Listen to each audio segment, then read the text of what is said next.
Every day you stay still, your blood sugar, blood pressure, and leg strength quietly move in the wrong direction. But a simple daily walk can start turning that around faster than most people realize. If you want to stay healthy and independent as you age, hit that subscribe button right now. We share simple, science-backed health tips like this every single day, and the next one could be the one your body really needs. Here's the thing. Doctors, physical therapists, and heart specialists keep seeing the same pattern. The people who keep walking usually keep doing more for themselves. They get out of chairs easier. They keep their balance longer. Their blood sugar behaves better. Their minds often stay sharper. That is not hype. That is a pattern seen again and again in real life and in research.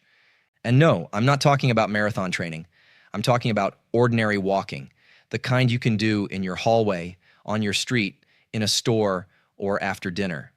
By the end of this video, you'll know what really happens inside your body when you walk every day, what changes first, what changes later, and how to do it safely if you're over 60. Now, before we continue, tell me your age and where you're watching from in the comments. This helps us understand who we're helping. Here's what most people get wrong about walking. They think it only counts if it feels hard. They think you need to sweat, breathe heavy, or hit exactly 10,000 steps. They think if they can't do a long walk, there's no point. That is the biggest mistake. Look, your body does not reward perfection. It rewards repetition. A 2019 study led by Harvard-affiliated researchers found that older women who averaged 4,400 steps a day had a 41% lower risk of death than women who averaged about 2,700 steps. And the benefit kept rising until around 7,500 steps a day. Do you hear that? Not 0 or 10,000, not failure or success. Just more than you were doing before. Another mistake is thinking walking only helps your legs. It helps your whole internal control panel. Your muscles pull sugar out of your blood. Your blood vessels relax. Your brain gets more support.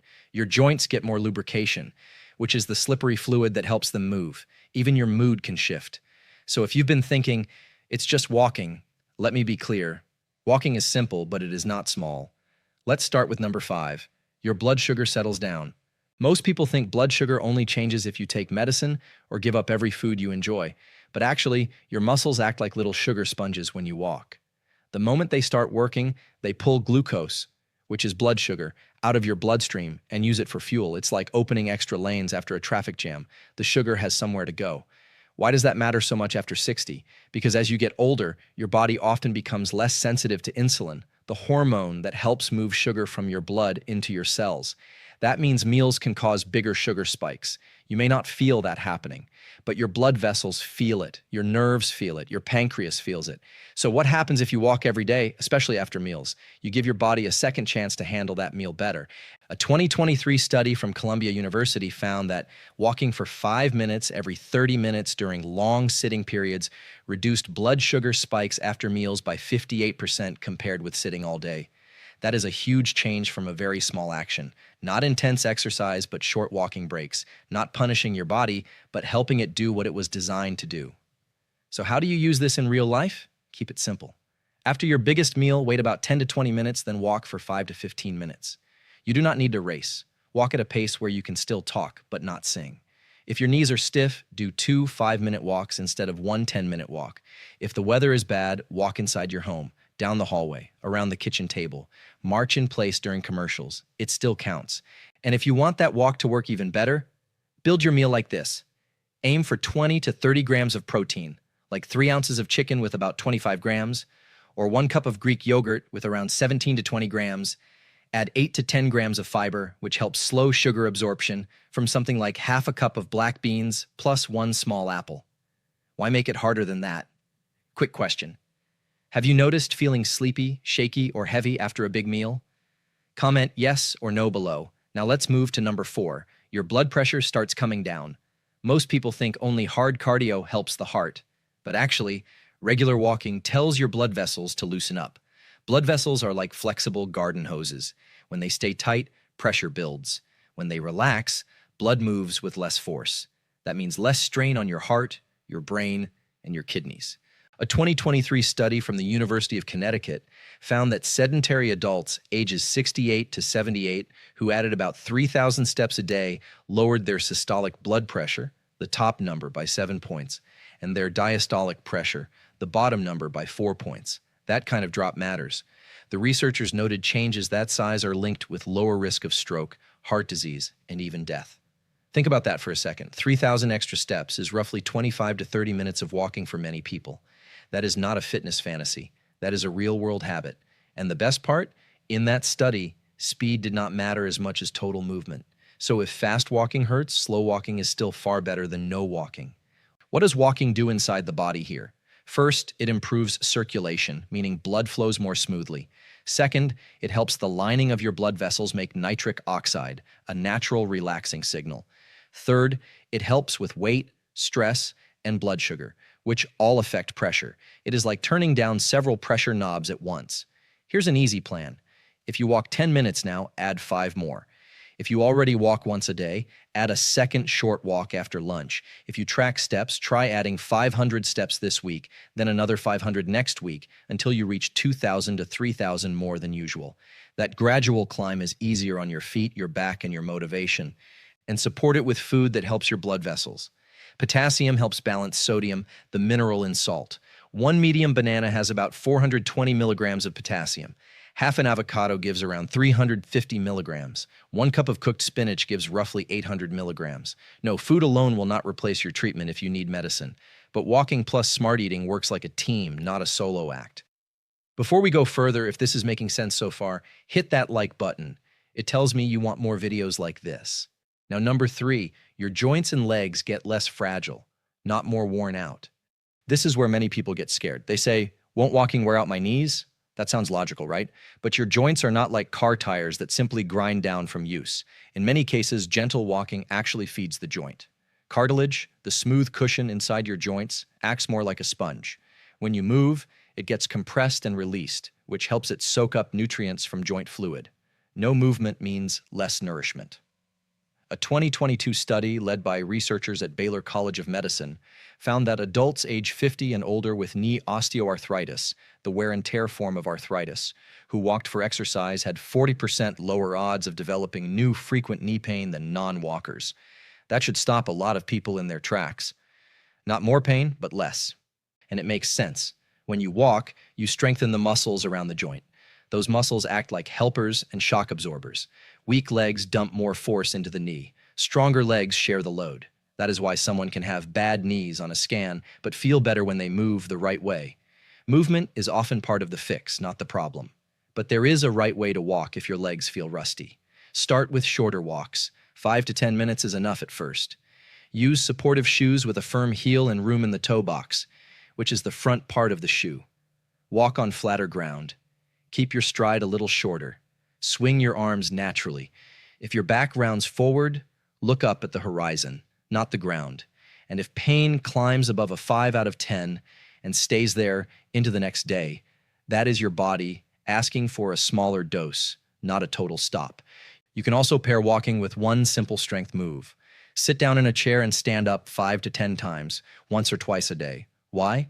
Because walking helps endurance, but chairs reveal leg strength, and strength is what keeps you getting off the toilet, out of bed, and up from the couch without help.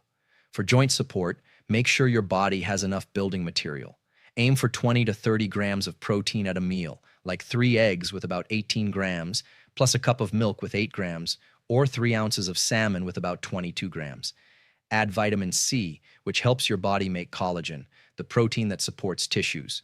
1 orange gives around 70 milligrams. 1 cup of strawberries gives about 85 milligrams. Your joints are living tissue. They need movement, but they also need raw materials. And wait until you hear number 2, because this next effect surprises almost everyone. Number 2, your brain gets a daily tune-up. Most people think walking is only for the waistline or the heart, but actually one of the most important places walking shows up is the brain. Your brain loves blood flow. It loves oxygen. It loves routine movement. When you walk, you are not just moving your legs down the road. You are sending fuel and signals to the control center that runs memory, mood, and focus. A 2023 study from the University of Maryland found that adults ages 71 to 85 who walked on a treadmill 4 days a week for 12 weeks showed significant improvements in story recall and stronger connections between important brain networks. In simple terms, their brains communicated better after the walking program. That matters because those same networks often weaken with aging and memory decline. And there's more. A 2022 study from the University of Sydney found that as few as 3,800 steps a day were linked to a 25% lower risk of dementia, and about 9,800 steps a day were linked to a 50% lower risk. The study also found pace mattered. A brisker pace gave extra benefits. That does not mean you must power walk like you're late for a flight. It means once your body is ready, a little more zip can help. Why would walking help the brain so much? Because it lowers inflammation, which is the body's alarm system when it stays turned on too long. It improves insulin sensitivity, which helps brain cells use fuel better. It reduces stress hormones, and it seems to support the growth of healthier brain connections over time. Think of it like upgrading old wiring in a house. The lights work better when the signal runs cleanly. So what should you do? Pick one walk a day and protect it like an appointment. Morning is great if you want sharper focus. After dinner is great if you want better sugar control and less couch time. If you feel steady, add 30 to 60 seconds of slightly faster walking every few minutes. Not sprinting, just walking like you have a place to be. Then slow down again. Those little bursts can wake the brain up and feed that brain too. A 3-ounce serving of salmon gives a strong dose of omega-3 fats, which support brain health. 1 ounce of walnuts gives about 2.5 grams of plant omega-3s. 1 cup of blueberries gives about 4 grams of fiber and natural compounds that support healthy aging. Is food a magic pill? No. But walking and smart fuel together are far more powerful than either one alone. I'd love to hear your story. What made you click on this video today? Share in the comments. And now we get to number 1. Your chance of losing independence drops more than you think. This is the biggest one. Not because it sounds dramatic, but because it affects everything. Walking every day does not just help one organ, it helps your body stay usable. And usable is what independence really means. Can you carry groceries? Can you climb steps? Can you get to the bathroom at night safely? Can you visit friends, cook dinner, and live in your own home a little longer? That is the real prize. A 2019 study led by Harvard-affiliated researchers found that older women who averaged 4,400 steps a day had a 41% lower risk of death than women who averaged about 2,700 steps. The benefit continued to rise until around 7,500 steps. That tells us something powerful. Your body responds to walking on a curve. More helps, but you do not need a perfect number for it to matter. And daily walking builds something even more important than fitness. It builds reserve. Reserve means having extra capacity when life hits you. A cold, a stressful week, a long doctor visit, a family emergency. If your body is already deconditioned, meaning it has lost physical ability from inactivity, small problems hit harder. But if you walk daily, you keep more reserve in the tank. This is why people who stop moving often seem to age faster. First, they walk less. Then the legs weaken. Then balance gets worse. Then they avoid stairs. Then outings feel like work. Then life gets smaller. Have you seen that happen to someone you love? Maybe you've felt the edge of it yourself. That is why daily walking matters so much. It keeps your world from shrinking. Here's a smart target. If you barely walk now, start with 5 to 10 minutes a day for 1 week. Next week, do 10 to 12 minutes, then 15, or use a step goal. Add 500 steps per day each week until your body adjusts. If you already walk 20 minutes, try one longer walk on the weekend. And once or twice a week, include a few hills or a slightly brisker pace if your doctor says it's safe. That is how you build capacity without burning out. For long-term support, think about your overall plate. Fiber helps your heart, blood sugar, and digestion. Half a cup of oats has about 4 grams. 1 cup of lentils has about 15 grams. Most adults should aim for roughly 25 to 30 grams of fiber a day, and drink water. Mild dehydration can make you tired, dizzy, and less steady. Not fancy, but powerful. Now, let's pump the brakes for a second. I'm not saying this to scare you, but walking is still a form of exercise, and your body deserves respect. If you get chest pain, pressure, severe shortness of breath, or feel like you may pass out, stop and get medical help. If one calf becomes swollen, hot, or painful, do not push through it. If you have diabetes and take insulin or certain blood sugar medicines, a long walk can sometimes drop your sugar too low, especially if you have not eaten enough. If you have neuropathy, which is nerve damage in the feet, you need to check your feet often for blisters or sores you may not feel. Be extra careful if you take medicines that can cause dizziness, like some blood pressure pills, water pills, or sleeping pills. If you have severe arthritis, recent surgery, unstable heart disease, frequent falls, or balance problems, talk to your doctor or physical therapist before you suddenly double your walking. And if pain lasts more than a day, gets sharper instead of better, or changes the way you walk, that is not something to ignore. In other words, walking is safe for many people, but safe does not mean careless. Start where your body is, not where your pride wants it to be. So maybe you're convinced, but thinking, how do I actually do this? Start smaller than you think you need to. The easiest plan is often the one that lasts. Walk for 5 minutes after one meal, or walk to the mailbox and back twice, or march in place during one TV commercial break. If you have a hallway, you have a walking track. If you have stairs, you can use 1 or 2 flights slowly. If you live on a tight budget, good walking does not require a gym, a smartwatch, or expensive shoes. It requires consistency. Try building a daily walking anchor. That means attaching your walk to something you already do. After morning coffee, walk 5 minutes. After lunch, walk 10 minutes. After dinner, walk while the dishes soak. Same trigger, same habit, less thinking. If motivation is low, set a timer for just 3 minutes. Most of the time, starting is the hardest part. And remember this, some days your walk will feel easy. Some days it will feel heavy. That does not mean it is not working. Your body changes quietly before it changes obviously.